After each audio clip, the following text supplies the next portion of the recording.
Aucán, un joven que luchaba con las complejidades de su identidad, sintió la conocida llamada de los Andes. Siempre se había sentido en paz en medio de los imponentes picos y los serenos valles. Esta vez, era algo más que un anhelo de tranquilidad, una inquietud profunda, un anhelo de algo más, alimentaba su viaje. Mientras recorría los antiguos senderos, cada paso se convertía en una meditación. Buscaba consuelo en la cacofonía de la vida moderna, con la esperanza de encontrar claridad en medio del silencio de las montañas. Aucán llevaba el peso de sus antepasados sobre sus hombros, un legado de resistencia y entereza.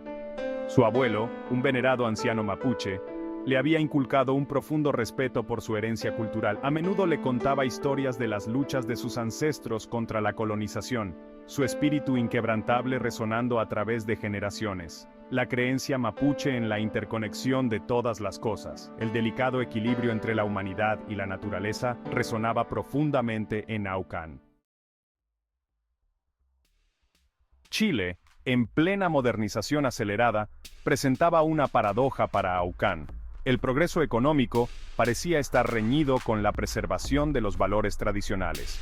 Fue testigo de primera mano de la seducción de la riqueza material y de la erosión de las viejas costumbres. La búsqueda implacable del éxito individual a menudo eclipsaba la importancia de la comunidad y la herencia compartida. Una sensación de desplazamiento, de estar atrapado entre dos mundos, lo corroía. Aucán luchaba con el significado de la libertad en este panorama cambiante.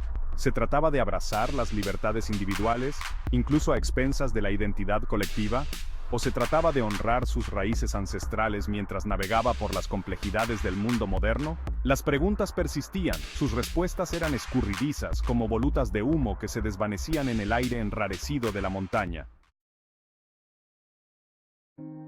Las palabras de su abuelo a menudo resonaban en su mente.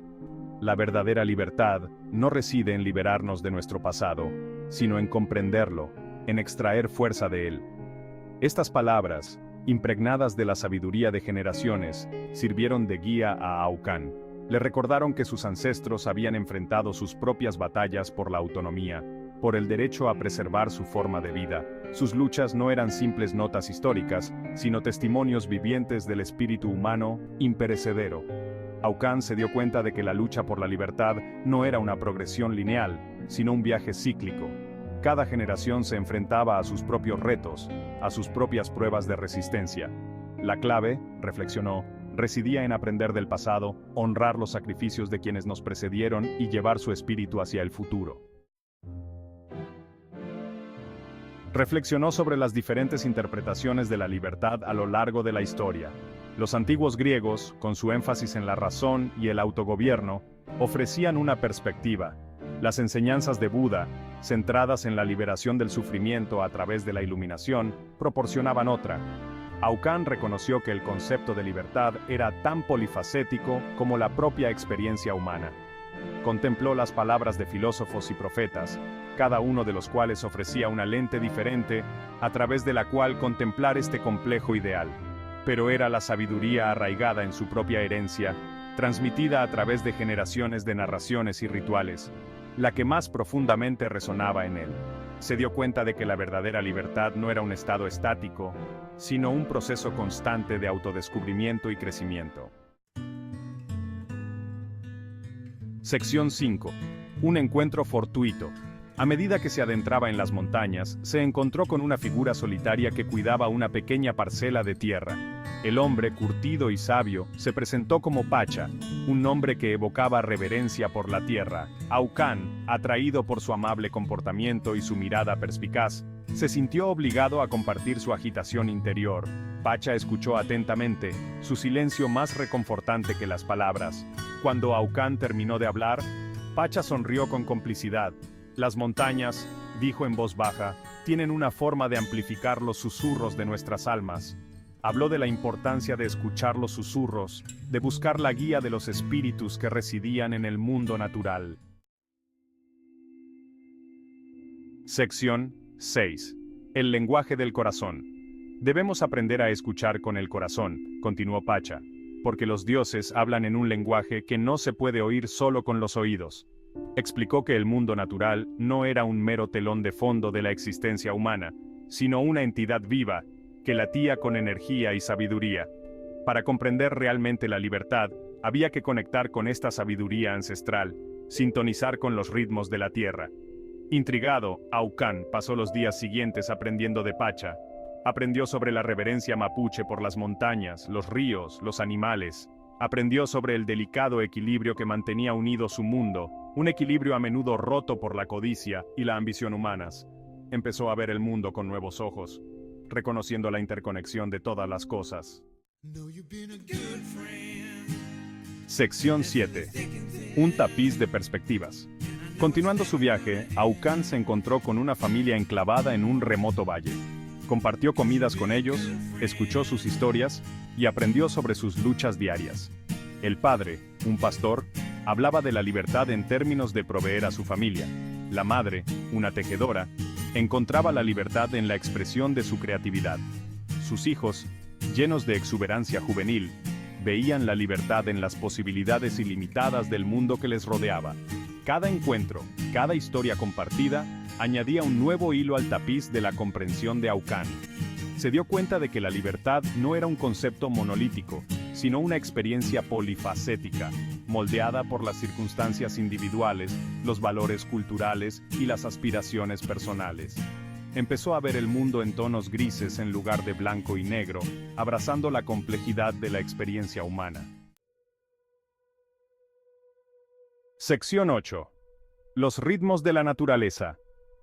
A medida que los días se convertían en noches, Aucán se sentía cada vez más atraído por los ritmos de la naturaleza.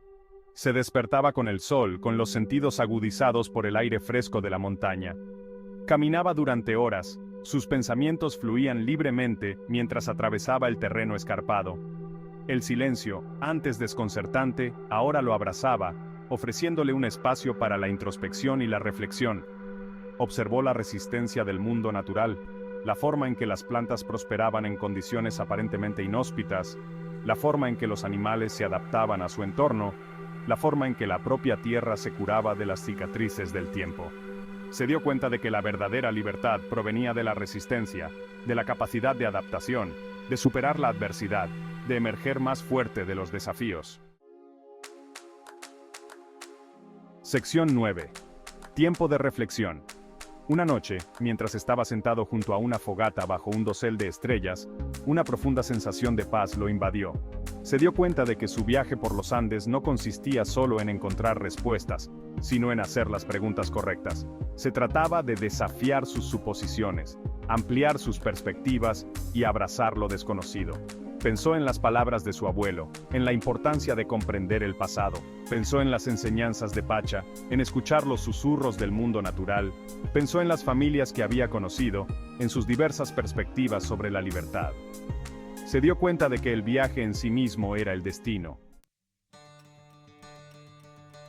Sección 10. Las semillas de la sabiduría. Al descender de las montañas, llevaba en su interior no una respuesta definitiva, sino una nueva claridad. Comprendió que la libertad no era un destino, sino un viaje, un proceso continuo de crecimiento y autodescubrimiento. Se trataba de honrar su herencia al tiempo que forjaba su propio camino, de abrazar su individualidad al tiempo que reconocía su interconexión con todas las cosas. Llevaba en su interior las semillas de la sabiduría sembradas por sus antepasados, nutridas por los susurros de las montañas e iluminadas por los encuentros a lo largo de su viaje. Sabía que la búsqueda de la libertad no era solo suya, sino una experiencia humana compartida, una búsqueda eterna que lo conectaba con las generaciones pasadas, presentes y futuras. Sección 11. La búsqueda sin fin. Aucán regresó de los Andes transformado, con el espíritu encendido por el fuego del autodescubrimiento. Sabía que los desafíos a los que se enfrentaba Chile, las tensiones entre tradición y modernidad, persistirían. Pero también sabía que en su interior residía la fuerza, la resistencia y la sabiduría necesarias para afrontar las complejidades de su mundo. Su viaje estaba lejos de haber terminado, Era solo el comienzo de una búsqueda que duraría toda la vida, una búsqueda para vivir una vida definida por el propósito, la compasión y un compromiso inquebrantable con la búsqueda de la libertad, para él y para todos. Los Andes, con su presencia imperecedera, le servirían para siempre como recordatorio de la sabiduría que había adquirido y del viaje que le esperaba.